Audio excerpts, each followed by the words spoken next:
नमस्कार दोस्तों, मैं विजय आपका एक बार फिर से स्वागत करता हूं अपने चैनल में। दोस्तों आज की वीडियो हम लोग स्पेशली भूगोल के इंपॉर्टेंट क्वेश्चन को जिक्र करेंगे, जो कि हर एग्जाम के लिए बेहद ही इंपॉर्टेंट क्वेश्चन होंगे। तो प्लीज़ वीडियो के अंत तक आप बने रहें। चैनल में पहली बार विजिट करें दोस्तों तो चैनल को जरूर सब्सक्राइब कर दें।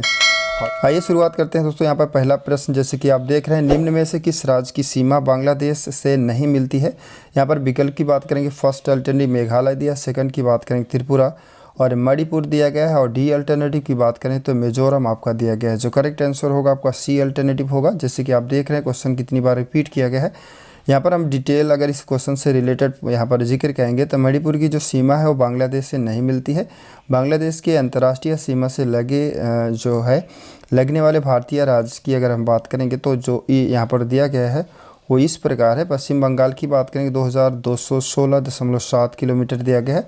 अगर असम की बात करेंगे तो 263 किलोमीटर दिया गया है दोस्तों। अगर मेघालय की बात करेंगे तो 443 किलोमीटर, और त्रिपुरा की बात करेंगे तो 856 किलोमीटर दिया गया है। मिजोरम की बात करेंगे 318 किलोमीटर दिया गया है से होकर के गुजरती है। तो ये मैंने पहले क्वेश्चन का डिटेल जिक्र किया। अब चलते हैं अगले प्रश्न की तरफ।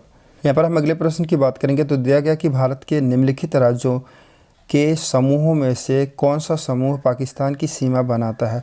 तो मोस्ट इंपॉर्टेंट क्वेश्चन दोस्तों, यहाँ पर बी अल्टरनेटिव में जो दिया गया है आपका करेक्ट आंसर होगा पंजाब और जम्मू कश्मीर दिया गया है, और यहाँ पर राजस्थान और गुजरात जो दिया गया है बी अल्टरनेटिव में, ये आपका पूरी तरह से करेक्ट होगा। यहाँ पर डिटेल की अगर बात करेंगे तो पाकिस्तान के साथ भारतीय राज्य पंजाब, उसके बाद जम्मू दिया गया है, कश्मीर दिया गया है और राजस्थान गुजरात सीमा बनाते हैं। और यहाँ पर दिया है कि 31 अक्टूबर 2019 से जम्मू और कश्मीर तथा यहाँ पर दिया कि लद्दाख केंद्र शासित प्रदेश के रूप में जो है पाकिस्तान से सीमा बनाते हैं। तो ये डिटेल मैंने जिक्र किया इस क्वेश्चन से रिलेटेड। अगले प्रश्न की बात करेंगे दोस्तों, MPPCS में पूछा गया था, 2015 का क्वेश्चन है। यहाँ पर दिया गया है कि भारत के जो है किन प्रदेश की सीमा 3 देशों क्रमशः नेपाल, भूटान और चीन से मिलती है। तो यहाँ पर विकल्प की बात करें, अरुणाचल प्रदेश दिया पहला विकल्प, मेघालय सेकंड दिया है, सी पश्चिम बंगाल दोस्तों, सिक्किम आपका यहाँ पर डी अल्टरनेटिव दिया है। जो करेक्ट आंसर होगा डी अल्टरनेटिव ही आपका राइट आंसर होगा। यहाँ पर दिया कि भारत के मानचित्र अध्ययन से सुस्पष्ट होता है कि सिक्किम प्रदेश की सीमाएं 3 देशों के क्रमशः यहाँ पर जैसे कि नेपाल दिया गया है, भूटान और चीन से मिलती हैं। तो मैंने ये क्वेश्चन का डिटेल यहाँ पर थोड़ा सा प्लस किया। अब आगे के महत्वपूर्ण प्रश्नों को जिक्र करेंगे, तो प्लीज़ वीडियो के अंत तक आप बने रहें चैनल। यहाँ पर हम अगले प्रश्न की बात करेंगे। दिया गया कि भारत का क्षेत्रफल संसार के क्षेत्रफल का 2.4, मतलब कि क्षेत्रफल की बात करेंगे तो जो वर्ल्ड का क्षेत्रफल है उसका 2.4% भारत का है।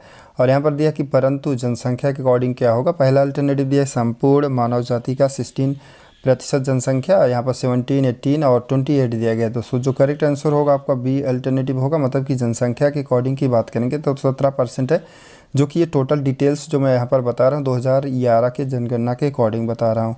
तो यहाँ पर दिया गया कि भारत का जो क्षेत्रफल दिया गया दोस्तों, यहाँ पर दिया गया 32,872 वर्ग किलोमीटर दिया गया है, जिनमें संसार के समस्त जो है क्षेत्रफल का स्थलीय भाग की अगर बात करें, ज़मीनी भाग की बात करेंगे दोस्तों तो 2.4 जो % है वो उसमें भारत निवास करता है। और जबकि भारत की संपूर्ण जो है विश्व की बात किया जाएगा जो कि जनसंख्या के अकॉर्डिंग होगा तो 17.5 मतलब 17.5 आपका होगा। ये सारा डिटेल 2011 की जनगणना के अंतिम आंकड़े के अनुसार ये सारी चीज़ें यहाँ पर दिया गया है दोस्तों। यहाँ पर हम अगले प्रश्न की बात करेंगे कि जो कि दिया गया कि भारतवर्ष में लगभग कितने गांव हैं दोस्तों। 5 लाख दिया गया है। अगले विकल्प की बात करेंगे 6,30,000 दिया गया है, और सी अल्टरनेटिव की बात करेंगे यहाँ पर 8 लाख दिया गया है, और डी की बात करेंगे ननाबदीज ही आपका राइट आंसर होगा। मतलब राइट का मतलब है कि इसका डिटेल यहाँ पर नीचे यहाँ पर हम बता रहे हैं कि वर्ष 2011 की जनगणना के अंतिम आंकड़ों के अनुसार अगर बात किया जाएगा तो भारत के गाँव की जनसंख्या दोस्तों लगभग 6,40,932 जो है ये 2011 के जनगणना के अकॉर्डिंग था। तो यहाँ पर हम अगले प्रश्न की बात करेंगे। दिया गया कि भारत की प्राचीनतम पर्वत श्रेणी की बात करेंगे दोस्तों तो अरावली यहाँ पर फर्स्ट अल्टरनेटिव आपका पूरी तरह से करेक्ट होगा। ये भी प्रश्न कई बार एग्जाम में रिपीट किया गया है, तो सिंपल सा क्वेश्चन है। अब बाकी के क्वेश्चन के लिए आप वीडियो के अंत तक आप बने रहें। यहाँ पर अगले प्रश्न की बात करेंगे तो दिया गया कि भारत की निम्नलिखित में से कौन सी पर्वत श्रेणी केवल एक ही जो है राज्य में फैली हुई है दोस्तों। तो यहाँ पर सी अल्टरनेटिव अजंता आपका पूरी तरह से करेक्ट आंसर होगा। यहाँ पर अजंता श्रेणी की बात करेंगे दोस्तों तो महाराष्ट्र राज्य के औरंगाबाद ज़िले में स्थित है, और इसका जो है विस्तार केवल महाराष्ट्र राज्य में ही है, मतलब अदर राज्य को नहीं टच करता, केवल महाराष्ट्र में है। क्वेश्चन भी कुछ इसी तरह से पूछ रहा था, तो जो करेक्ट आंसर होगा आपका सी अल्टरनेटिव ही पूरी तरह से राइट आंसर होगा। चलते यहाँ पर अगले प्रश्न की बात करेंगे। तो सिंपल सा क्वेश्चन है, माउंट एवरेस्ट कहाँ पर है दोस्तों? तो डी अल्टरनेटिव आपका राइट होगा, नेपाल करेक्ट आंसर होगा। यहाँ पर तो पाकिस्तान, तिब्बत, भारत नहीं होगा बल्कि नेपाल ही होगा। सिंपल सा क्वेश्चन है। अगले प्रश्न की बात करें तो भारत वर्ष की सबसे ऊंची चोटी की बात अगर करेंगे दोस्तों, तो आपका यहाँ पर कौन सा अल्टरनेटिव करेक्ट होगा? करेक्ट की अगर बात करेंगे दोस्तों, तो यहाँ पर K2 आपका जो दिया गया है आपका राइट आंसर होगा। मतलब विश्व स्तर की ऊंची की बात करें तो माउंट एवरेस्ट आपका होगा। अगर भारत की जो है सबसे ऊंची चोटी की बात करेंगे तो K2 आपका राइट आंसर होगा। मतलब सी अल्टरनेटिव इसमें करेक्ट आंसर होगा आपका। अगले प्रश्न की बात करेंगे, जैसे कि यहाँ पर देख रहे हैं क्वेश्चन रिपीट हुआ है। भारत की सर्वोच्च जो है पर्वत चोटी की अगर बात करेंगे दोस्तों, तो K2 गार्डविन ठीक है। मतलब कि यहाँ पर जो फर्स्ट अल्टरनेटिव है आपका पूरी तरह से करेक्ट आंसर होगा। इससे पहले जो कि मैंने अभी क्वेश्चन जिक्र किया उसमें अल्टरनेटिव सी दिया गया था, इसमें आपका फर्स्ट अल्टरनेटिव दिया गया है। बात करेंगे तो भारत का सबसे ऊंचा यहाँ पर पर्वत अगर शिखर की बात करेंगे दोस्तों, तो आपका यहाँ पर फर्स्ट अल्टरनेटिव करेक्ट होगा। मतलब कंचनजंगा जो दिया गया है आपका राइट आंसर होगा। इससे 3 प्रश्न होते हैं कि जो कि सबसे बड़ा अगर बात करें माउंट एवरेस्ट हो गया, K2 गार्डविन हो गया। उसके बाद अगर हम यहाँ पर बात करेंगे ऊंचे पर्वत शिखर की बात करेंगे दोस्तों, तो आपका कंचनजंगा पूरी तरह से करेक्ट आंसर होगा। अगले प्रश्न की बात करें, कह रहा कि निम्न में सही क्रम आप यहाँ पर बताइए। तो सही क्रम की बात करेंगे दोस्तों, तो आपका ये यहाँ पर सी अल्टरनेटिव पूरी तरह से करेक्ट होगा कि माउंट एवरेस्ट जो दिया गया है वो सबसे बड़ा होगा। उसके बाद यहाँ पर K2 गार्डविन आपका पूरी तरह से होगा।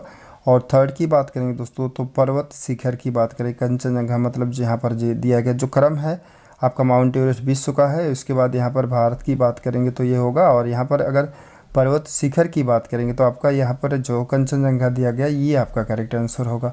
पर अगले प्रश्न की बात करेंगे तो दिया गया कि निम्नलिखित में से कौन एक सम्मिलित नहीं है? तो यहाँ पर नाथुला दर्रा की अगर बात करेंगे तो अरुणाचल प्रदेश दिया गया दोस्तों, जो कि गलत है। अगर हम राज्य की बात करेंगे तो सिक्किम राज्य आपका राइट आंसर होगा।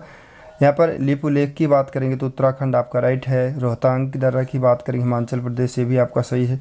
पाल घाट की बात करेंगे दोस्तों केरला, ये भी आपका करेक्ट है। और जो गलत एक्चुअली इसमें पूछ रहा था गलत कौन है, तो नाथुला दर्रा की बात की सिक्किम राज्य में होना चाहिए। एक्चुअली यहाँ पर जो अरुणाचल प्रदेश दिया गया है वही आपका गलत है। मतलब फर्स्ट अल्टरनेटिव क्वेश्चन के अकॉर्डिंग सही होगा आपका।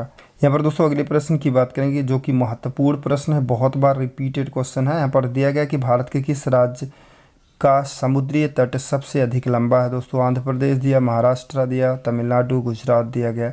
जो गुजरात आपका सी अल्टरनेटिव है वही पूरी तरह से करेक्ट आंसर होगा। अगले प्रश्न की बात करेंगे दोस्तों, तो निम्नलिखित में भारत का कौन सा राज्य सर्वाधिक लंबी तटरेखा वाला राज्य है? तो यहाँ पर जो दिया गया आंध्र प्रदेश दिया गया है, गुजरात दिया गया, तमिलनाडु और केरला दिया गया है। तो क्वेश्चन सेम है दोस्तों, पूछने का तरीका अलग है। तो यहाँ भी आपका करेक्ट आंसर आपका गुजरात ही होगा। मतलब बी अल्टरनेटिव पूरी तरह से आपका राइट होगा। यहाँ पर अगले प्रश्न की बात करेंगे तो दिया गया कि भारत में कितने राज्य तट रेखा से लगे हुए हैं? 7 दिया गया, 8, 9 और 10 दिया गया। दोस्तों ये करेक्ट आंसर की बात करेंगे तो सी अल्टरनेटिव आपका पूरी तरह से करेक्ट होगा। 9 मतलब आपका राइट आंसर होगा। अगला प्रश्न है कि निम्नलिखित भारतीय द्वीपों में से कौन सा द्वीप भारत और श्रीलंका के मध्य है? तो यहाँ पर अगर हम बात करेंगे करेक्ट, तो रामेश्वर जो दिया गया है आपका सी अल्टरनेटिव पूरी तरह से राइट आंसर होगा।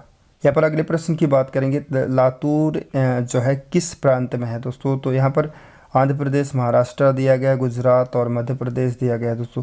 जो करेक्ट आंसर होगा आपका बी अल्टरनेटिव करेक्ट होगा। मतलब महाराष्ट्र आपका राइट आंसर होगा। अगले प्रश्न की यहाँ पर हम बात करेंगे तो क्षेत्रफल के क्रम के अनुसार भारत के 3 बड़े राज्यों को आप यहाँ पर बताएं। तो यहाँ पर अगर हम बात करेंगे करेक्ट आंसर दोस्तों, करेक्ट आंसर की बात करें तो राजस्थान आपका होगा। राजस्थान के बाद आपका मध्य प्रदेश होगा, महाराष्ट्र होगा।